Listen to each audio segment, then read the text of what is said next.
A new report in the New York Times indicates that Kamala Harris's closest allies have pretty much given up on her as vice president. That is not a good sign. A quick excerpt from the piece.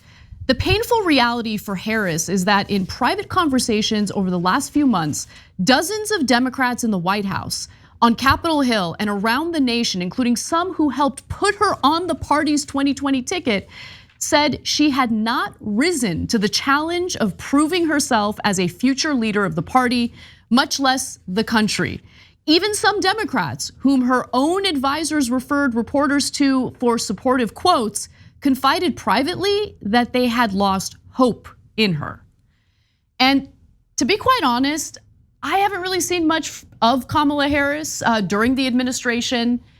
I will also say that in the beginning of Biden's term, he kind of gave her this impossible task of solving immigration, essentially setting her up to fail. So let's be fair about that. But Kamala Harris really does seem to struggle with everything right now, including public speaking engagements, explaining what the Biden administration stands for. I mean, you keep seeing these instances play out over and over again to the point where her closest allies are now pretty much abandoning her, especially in the context of this New York Times story and the interviews they conducted with them. Yeah, so look, I don't know if she's nervous. I don't know what's going on, but she's clammed up. And she's not doing the Biden administration any favors. She's certainly not doing herself any favors. And I have suggestions on how she can turn it around. But I think that the number one issue is that we expect that our leaders, politicians, businessmen, people, cable news anchors are really smart. And I got news for you, I don't think they are. Because I'm gonna suggest some things that she could easily do, even within the confines of her job, that I bet she's never even considered. I'm not sure anybody in Washington has considered. I bet her top allies haven't considered. So let me just note, Biden has an upcoming book titled The Fight of His Life, and Joe Biden refers to Kamala Harris as a work in progress. No, they have a bad relationship. There's no question about that. And so that sets her up for failure. Let's keep it real. It does. So there's that. And I think that there is some truth to the nerve. She appears nervous every time she has a speaking engagement. I'm like, are you okay? If it feels like she has a fear of public speaking, when we know that, especially as a former prosecutor, I mean, we've seen her cross-examine people like Brett Kavanaugh during hearings. And so you can see the confidence in that context.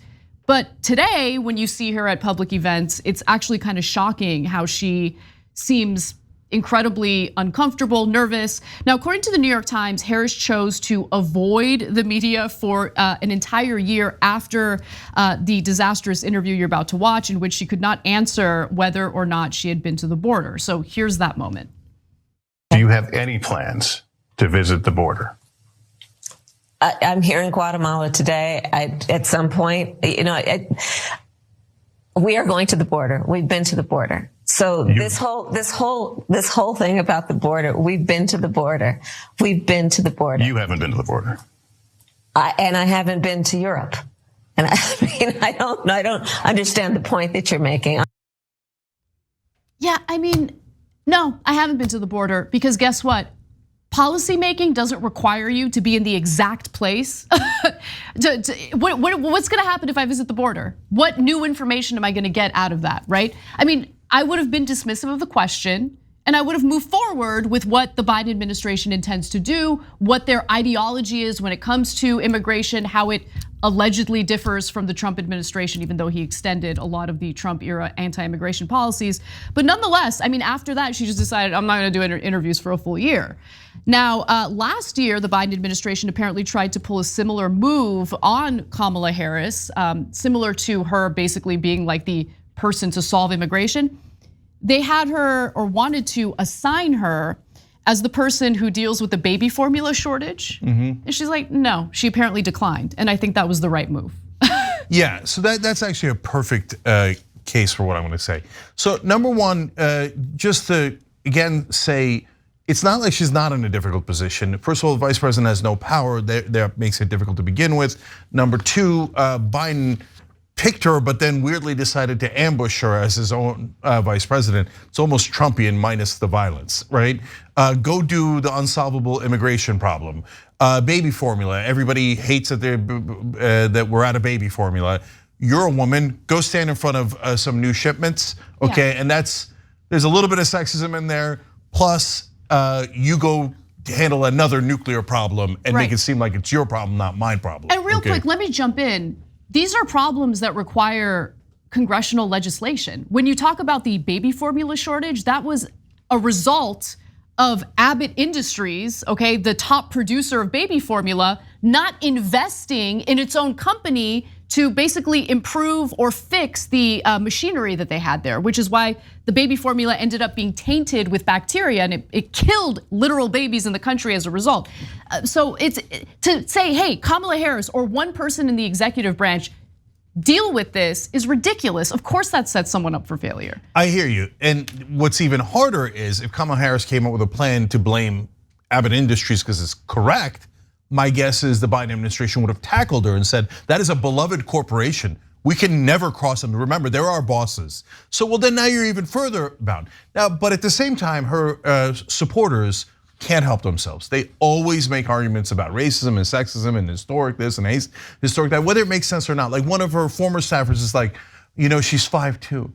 And all the chairs, they're made for white males. He didn't say white. He didn't say white, to be fair. But they're made for ex-vice presidents who are male and they're taller.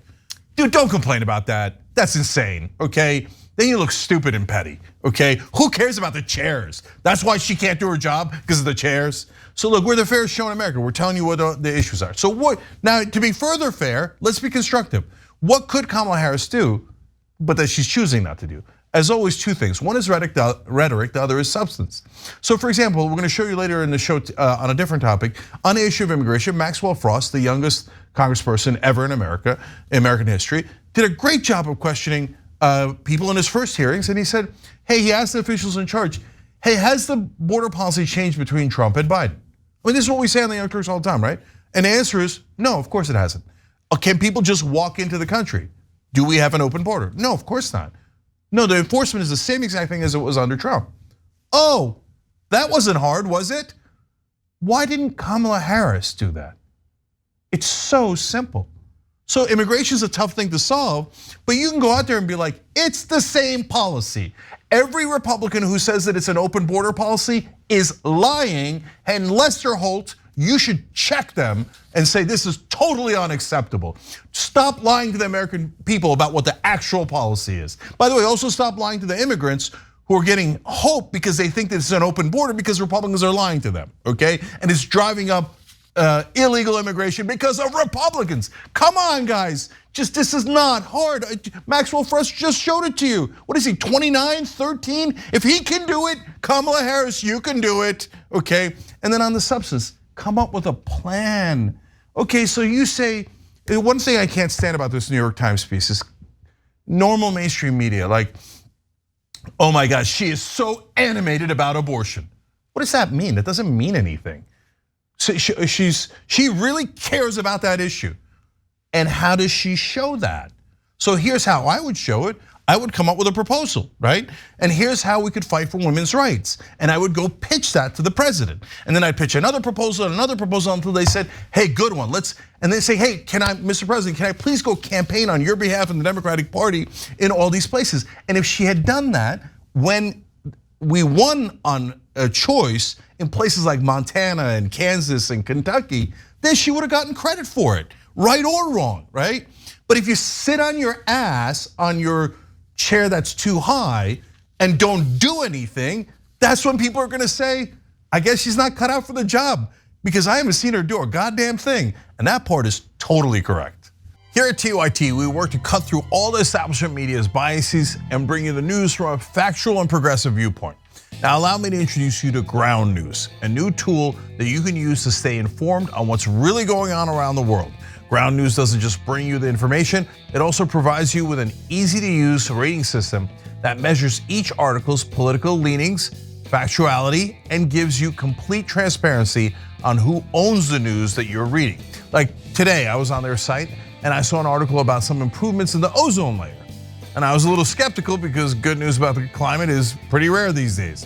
But with over 100 sources originating from an even spread of news organizations, I was confident that what I was reading was true. So score one for Earth. So get the whole picture and break through the corporate media agenda by subscribing to Ground News today.